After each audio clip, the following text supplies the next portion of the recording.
Hi friends, welcome to my channel. ఈరోజు అయితే లంచ్కి అంబికా సీ గ్రీన్కి అయితే వెళ్ళామండి. అదే బీచ్ రోడ్లో ఉంటుంది కదా, వైఎంసీఏ పక్కన. దానికైతే వెళ్ళామండి లంచ్కి. యాక్చువల్గా బఫే తిందాం అనుకున్నాం, కానీ బఫే మాత్రం అసలు తినలేమండి. ఒక పర్సన్ అయితే మాత్రం నేను తినలేము. అది కాస్ట్ ఎక్కువనే, కానీ అస్సలు మనకు అంత కెపాసిటీ కూడా ఉండదు. అందుకని ఇంకా సరే అని చెప్పి నార్మల్ ఆర్డర్ అయితే ఇచ్చుకున్నామండి.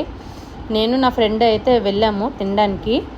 సో ఇక్కడ జస్ట్ నార్మల్గా ఏమేమి ఐటమ్స్ ఉన్నాయని చూడడానికి అయితే అలా వచ్చాను. సో రెగ్యులర్గానే ఉన్నాయి, బట్ బఫే బాగా తిన్నోళ్ళకి అయితే మాత్రం ఈ బఫే బాగుంటుందండి. ఎందుకంటే ఇప్పుడు మెయిన్ కోర్స్, ఇక్కడ డెజర్ట్స్ కూడా చూడడానికి అయితే బాగున్నాయి.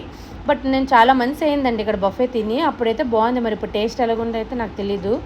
ఇది మేతి చమ్మన్ అని అన్నారండి, కర్రీ బాగుంటుంది అని. అది బటర్ నాన్ ఇంకా వెజ్ పులావ్ అయితే ఆర్డర్ ఇచ్చుకున్నామండి. టేస్ట్ అయితే పర్వాలేదు, బట్ స్పైసీ లవర్స్కి అయితే ఇది అంత సెట్ అవ్వదు. ఎందుకంటే ఇది చాలా మీడియం ఇంకా లో స్పైసీగా ఉంది టేస్ట్. బట్ నాన్తో అయితే చాలా బాగుందండి కాంబినేషన్.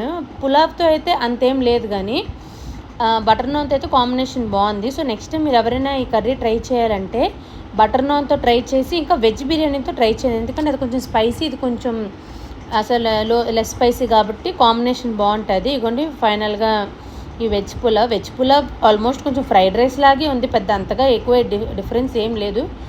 సో నెక్స్ట్ టైం ఎవరైనా ఇక్కడికి వెళ్తే ట్రై చేయండి. వీడియో నచ్చితే లైక్ చేసి